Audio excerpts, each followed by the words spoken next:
Should we just leave it as it is? What, the cameras? Yeah. Can do if you want. Yeah. Hey, look at that, hey.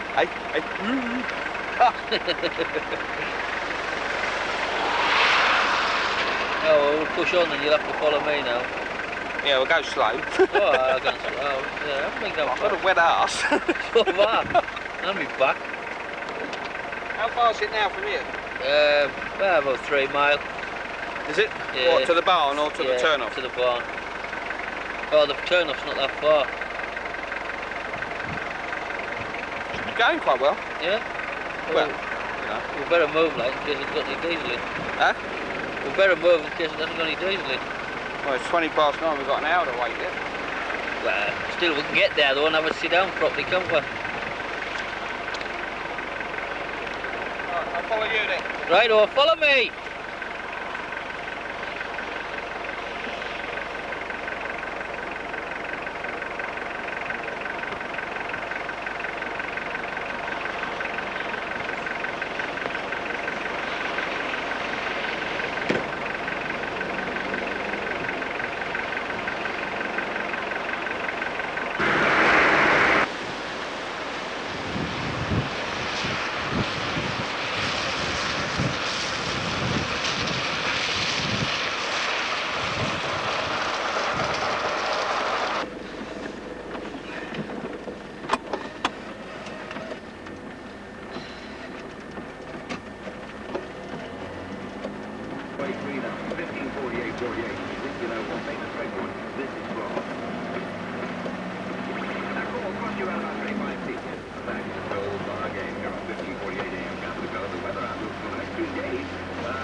Locally heavy, quite mild after day and much colder after dark.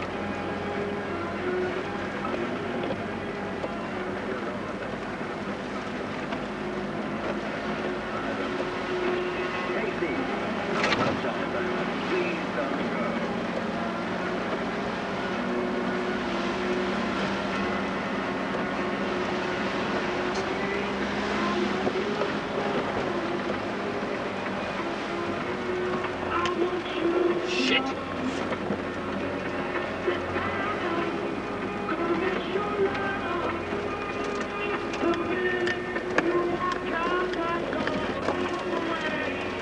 That way! It's that way!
Cherry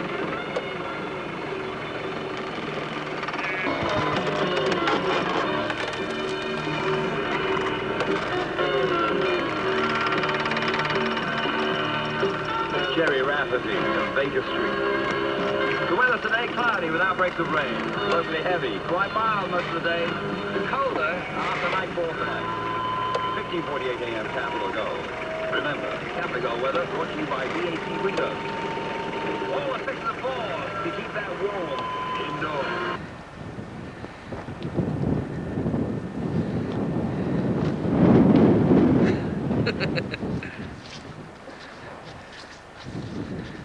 Oh, look, there's another bus. This is wildest Sussex, is it?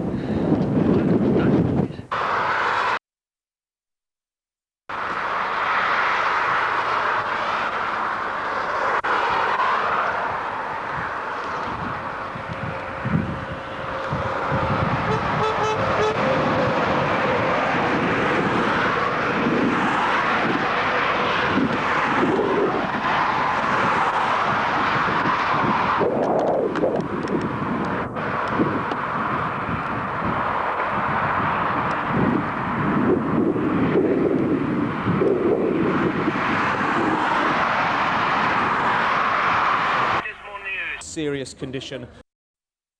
Known in every city of the world. Have you ever wondered what lies behind the reliability of, say, a London taxi? From the earliest days of motorised taxis, two companies dominated the taxi trade. Austin, the manufacturer, and Mann and Overton, the supplier. Mann and Overton had been formed by my grandfather in 1899, and he'd been importing motor cars in those days from all over Europe. The motor car at £300 was the equivalent value of a fairly large house. So the general members of the public found it difficult to afford the price of a motor car.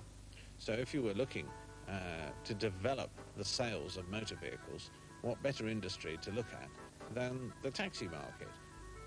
In 1928, when Mann and Overton wanted a British taxi, they approached Austin to make the chassis. My great-uncle Will went up to see Herbert Austin and, to start with, was refused permission to see him. So he simply sat down and waited. In the end, Herbert Austin relented and allowed him to go in to see him. And Will said to him, look, I'm very serious about this. We're talking about an order for 500 chassis. At which point Herbert Austin then took him seriously. And that's really how the relationship with Austin started. The partnership lasted over half a century. By the 1950s, 80% of London's taxis were Austin FX3s. Austin's publicity made great claims for their products.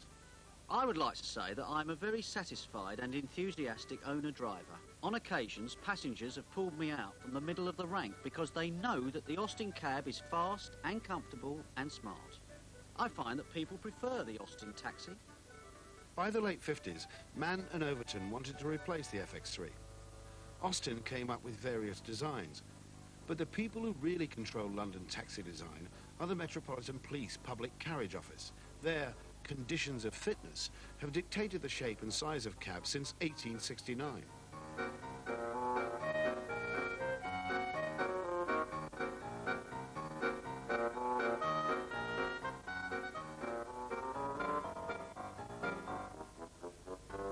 The conditions of fitness always have to be taken into account when anybody's designing a taxi, because in particular they describe the size and layout of the passenger compartment.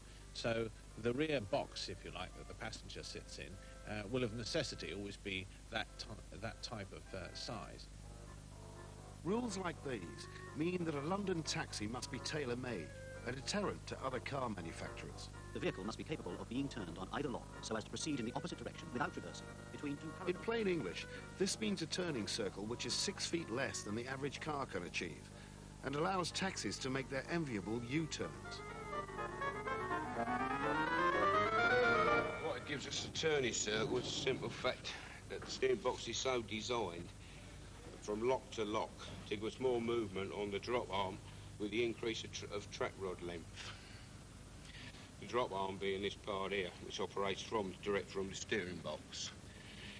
It it gives an excess turn on one side and then the other side. We're talking an excess approximately turn of 25 foot in a turning circle. Is it a particularly clever design? Pardon? Is it a particularly clever design? No.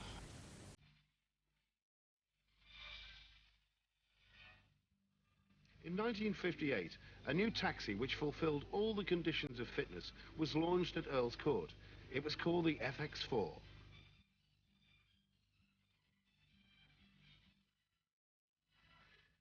I've grown up with the FX4. It's been part of my life, and it's been an amazing success story. Since 1958, nearly 80,000 FX4s have been made. In their lifetime, each one can average 1 million miles and is likely to have its doors slammed 100,000 times. While other car designs have come and gone, the FX4 has lived on.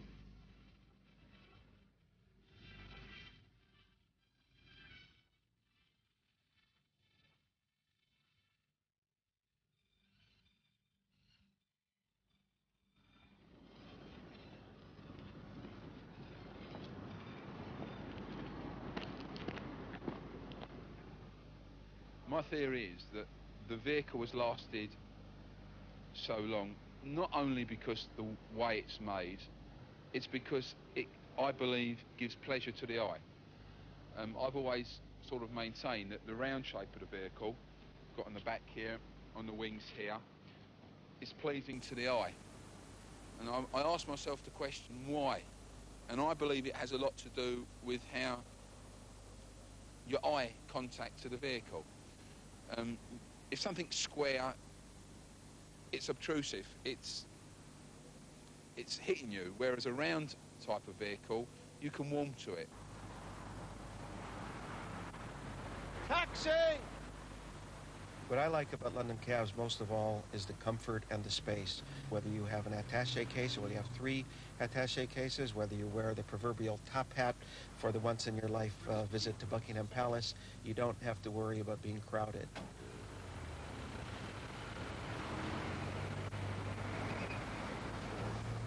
I have worked in about a dozen countries around the world in the last 30 years, and I have to say, without exaggeration, that the London taxi drivers are the politest that I've ever come across and the most helpful.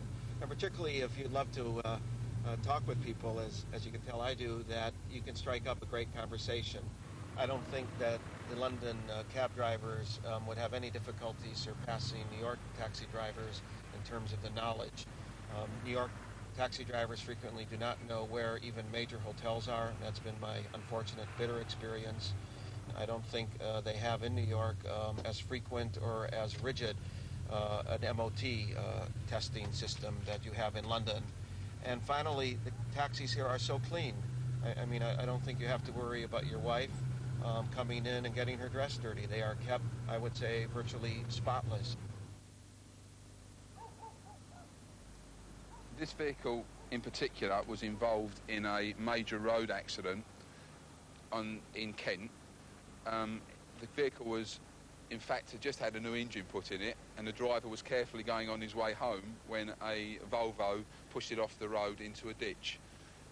As you can see from the damage sustained, although the vehicle has been mightily hit because it finished up on the roof, on its roof, you can see from this area that the engine did not get a direct hit.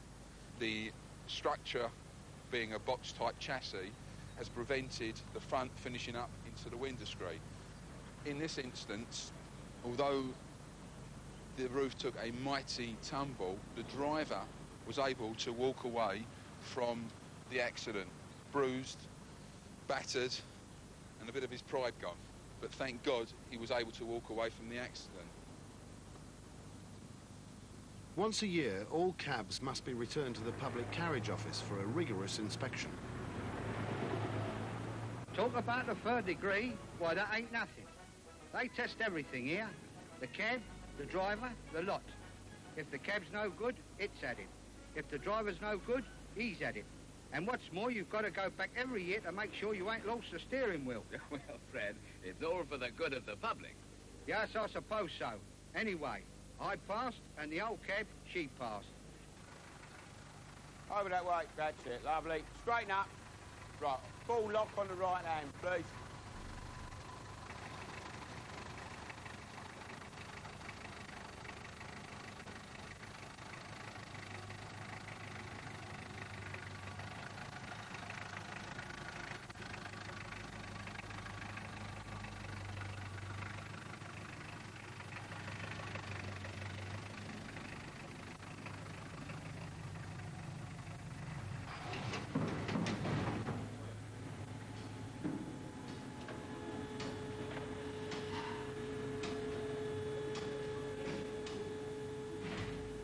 Looking for any breaks or corrosions, leakages obviously, but mostly corrosion and any pipe that might be foul in any part of the chassis on that side.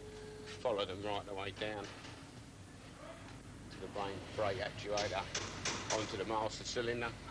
Check the master cylinder's all locked and secured. The pedals operate up and down. Can you press your brake pedal up and down, please? Okay, now your clutch pedal, please. Okay, there you. Back over to this side.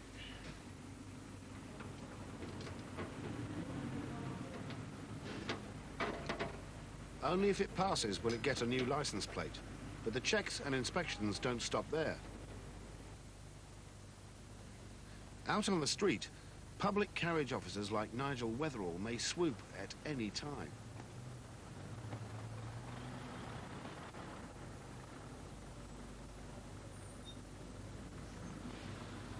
Morning, sir. Carriage office. Everything all right? Yeah, no problem. I don't think there's a big problem. Sealing the gearbox? I hope there is. Who's doing this then, a BBC? Yep. Just going to have a quick look under the bonnet, Okay, sir, cool. okay?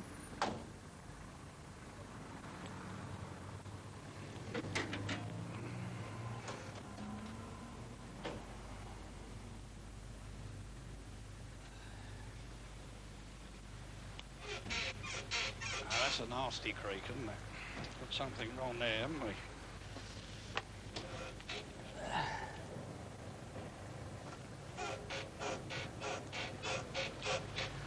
Yeah, one of your fulcrum bushes is turning in the wishbone eye. Okay, sorry. One of the fulcrum bushes is turning in the wishbone eye, see that? Well, I don't know much about it. I have all my work done Well, down DNR. what that means is it's seized up through lack of lubrication. So your front suspension is in a difficult situation. Is it? Yeah. I'll take it down to Derek McRoy's then. Yeah. The radiator's loose on the chassis there, look. Sorry? The radiator's loose on the chassis, look. See that? Up there. That's a new radiator right there. Well, I'll say new radiator. It's less than a year old. It's in a bit of a state, isn't it, really? What do you do? Brand new one. I want to get a recondition. Yeah. Well, I'm afraid we'll have to put the vehicle on unfit for this suspension. So what does that mean? That means that you'll be receiving a unfit notice from us. Have the cab checked over before you bring it up to us, because we're... I'll carry on working today, though. Well, yeah, technically you can, but my advice to you would be to go straight to your garage and get this checked out Well, first. you're going to give me a note to tell me what to do then? No, I'll tell you what to do when I've taken the particulars.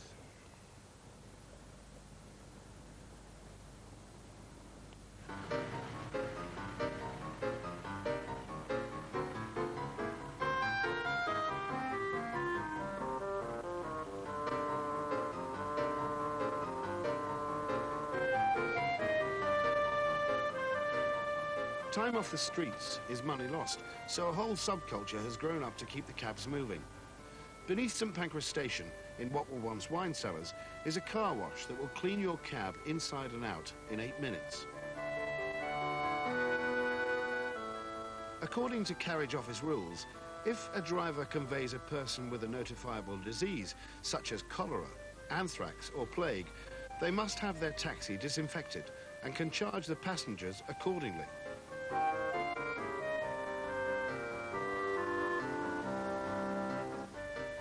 The Public Carriage Office controls the drivers as well as the taxis.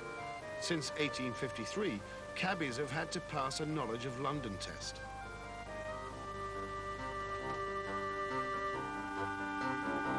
This is where a man makes his first inquiries about becoming a taxi driver And here he learns, rather to his surprise, that being an expert driver isn't nearly enough. He's got to have a knowledge of London which will enable him to know instantly the best route to any part of the capital. Our last slide, we finished at Victoria Station. We proceed along Victoria Street, on the left-hand side, Buckingham Gate. On the right, the Army Navy Stores. Further along on the left, we get Caxton Hall. We turn over to the right of Parliament Square, where we find Westminster Abbey. Continue the square on the left corner of our Parliament Street, we get the Ministry of Health. Forward Addison Bridge, forward Hammersmith Road, right in the Brook Green. About the other way? The other way is leave on the right, Bayswater Road, forward Nottingham Gate, forward on Park Avenue.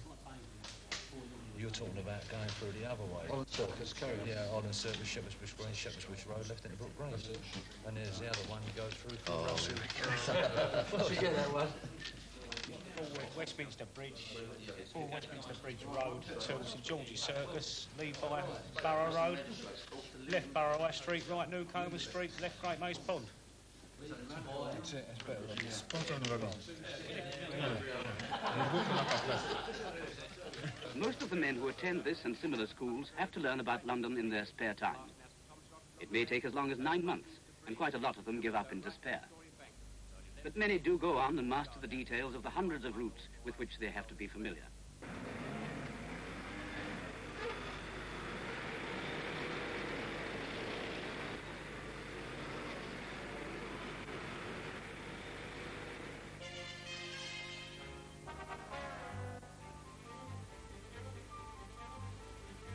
I'm the third generation of my family to be associated with the London cab trade, and I think this is a diabolical liberty. In 1961, 3 years after the launch of the FX4, a new threat to the black cab appeared. I think my father saw the arrival of minicabs as a very serious threat. It was the only time that I remember in my life my father being really frightened. The impact of the minicab was so dramatic. And he, I think, really could see a serious danger to the end of the purpose-built taxi. Minicabs couldn't be flagged down, but with radios they were one up on the black cabs. So the black cabs quickly adopted radios, and the two learned to live with each other. I don't know what you mean by minicab. If you mean about half the size of this, if you're talking about, however, a mini taxi, this is what these guys are trained to be. That's a different thing. But I don't recognise the fact that they really exist, and legally they don't. Other firms tried to take on the FX4. The Winchester, I don't think, was terribly successful for a number of reasons. They didn't have the buying power to get the quality of product in terms of chassis components and other things that are so important. The taxi trade wants to use a vehicle that it feels confident about getting spares and repairs done easily. None of the competitors survived. The FX4 had a monopoly. In 1982, Austin, now British Leyland, handed over the FX4 to the company that had been making bodies for the cab.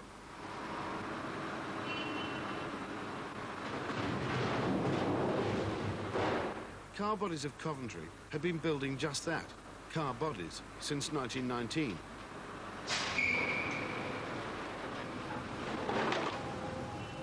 Now, for the first time, they started to make a whole vehicle.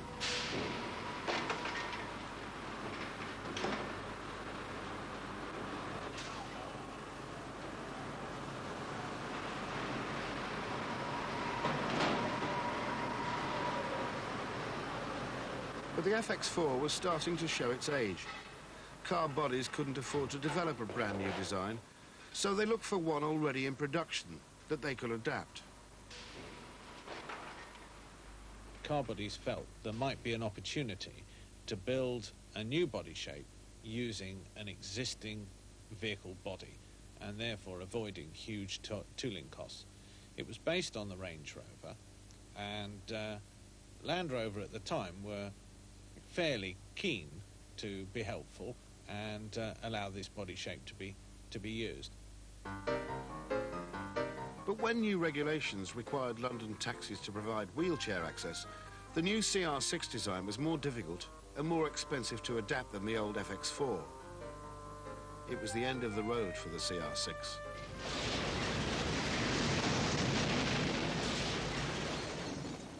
Car bodies stuck with the old faithful, with its old problems. I particularly had dreadful problems, although I'm a big man, but I'm only 6'2½", which isn't exceptional. And I always had to jack the seat down as low as it would go. And even then, my head still brushed the top roof. And on a hot day, it was like driving around with a frying pan on your head, a hot frying pan on your head. And of course, with one's knees, they were still jacked up in this sort of position, and your body was forward, so you got this gap behind you. And this meant, of course, that you developed back trouble very, very soon. The other thing, of course, was that the steering wheel would cut across your trousers and make a shiny mark. The day I bought this cab, I had water coming in from the roof. I had water coming in through the windscreen. I had to have a new roof put on. I had to have new linings put, or new insulation put around the windows. The other thing about the FX4, of course, is the windscreen just was not deep enough. The roof level came across and then stopped about there, which meant that one was looking, if one was sitting with the head up, was looking through that sort of top inch of the windscreen. And the windscreen wipers would wipe all the windscreen except the piece that you were looking through. And so this caused not only back strain, knee contortion, and also eye strain as well, because you just couldn't drive for very long periods. In 1987, serious competition for the FX4 appeared in the form of the new Metro cab. Whichever way you look at it, the Metro cab sets higher standards for taxi vehicles. There is nothing to touch it.